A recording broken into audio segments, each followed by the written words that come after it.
What if I told you that a 3,000-year-old text held a practical blueprint for navigating life right here, right now? Today we're diving into Proverbs chapter 10. It's this amazing collection of Solomon's maxims that, honestly, works as a surprisingly relevant guide to making some of life's biggest choices. So, at its very core, this text presents us with a really stark choice. It's not about finding some fuzzy middle ground. It's about two very distinct paths you can walk, the path of the wise or the path of the foolish. And according to this ancient wisdom, that choice, well, it defines everything. Now, it's really easy to look at this and think, okay, this is just a jumble of old sayings. But it's not.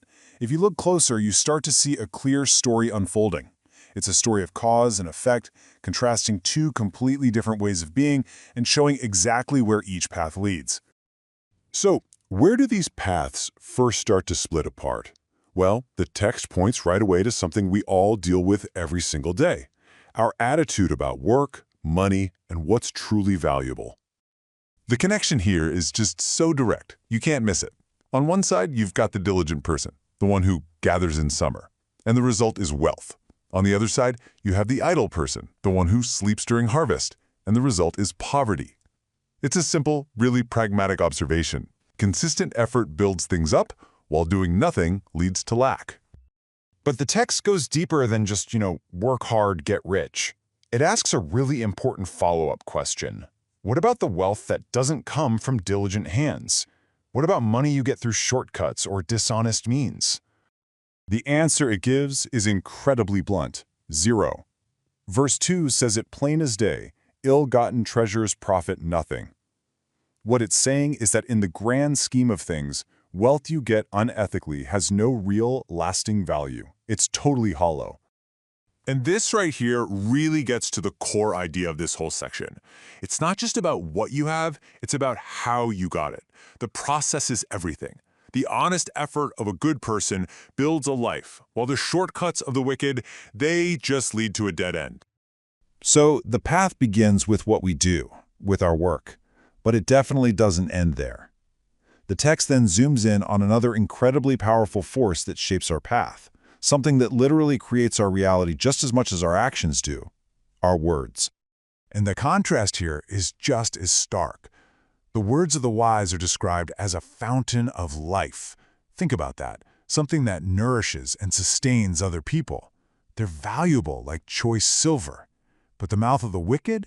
It's used to hide destructive intentions, has little real worth, and in the end, just brings ruin. And this leads to a really powerful piece of practical advice. The text basically observes that the more you talk, the higher the chance you're going to say something you regret. Real wisdom, it argues, isn't just about speaking eloquently, but in knowing when to just be quiet. I mean, think about that in our world today, with social media and endless commentary on everything. This 3,000-year-old challenge to practice restraint, to value silence, feels more relevant than ever.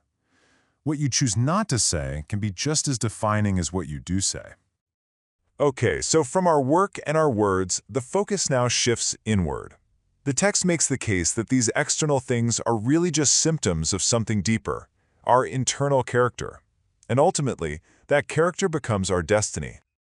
The cornerstone of a wise character is integrity. And the definition here, pulled straight from verse 9, is fascinating. It's not about being perfect, it's about walking securely. And why are you secure? Because your path is straight. There are no hidden, crooked turns or secrets waiting to trip you up. And you can see these two mindsets in action right here. The wise person is a learner. They listen to instruction. They store up knowledge. They're open to being corrected. The foolish person, on the other hand, just rejects learning. They spread slander, they actually enjoy shameful things, and they completely ignore anyone trying to set them straight. This brings us right back to that key verse. It's both a promise and a warning, all rolled into one. Living with integrity brings this amazing sense of security and stability, but a crooked, twisted path, well, it's just not sustainable. Sooner or later, the truth is going to come out. So, we've seen how these two paths split off in our work, our words, and our character. Now we come to the final act of this story, the destination. And the text is crystal clear that these paths do not end up in the same place. For the person who walks the path of wisdom and righteousness, the outcome is wholeness. The text describes a life that's marked by blessing, a deep sense of security, real joy, and even a long life. This is the harvest you reap from a life well lived. But for the foolish path, the destination is the exact opposite. It leads to ruin, grief for yourself and for others, a hope that withers and dies, and a life that is ultimately cut short. It's a tragic, self-inflicted end. So what this all boils down to is a simple but really profound idea. In the world of Proverbs 10, life isn't random. It's a system of moral cause and effect. The choices you make, the habits you form, the character you build, these are the things that actually determine your final destination. Your path is your destiny. And that leaves us with a final question to really think about. Our world feels infinitely more complex than the ancient one this text came from. But does this fundamental, simple choice between wisdom and folly, between integrity and dishonesty, does it still hold the key to building a meaningful life today? It's a 3,000-year-old question that's absolutely worth thinking about.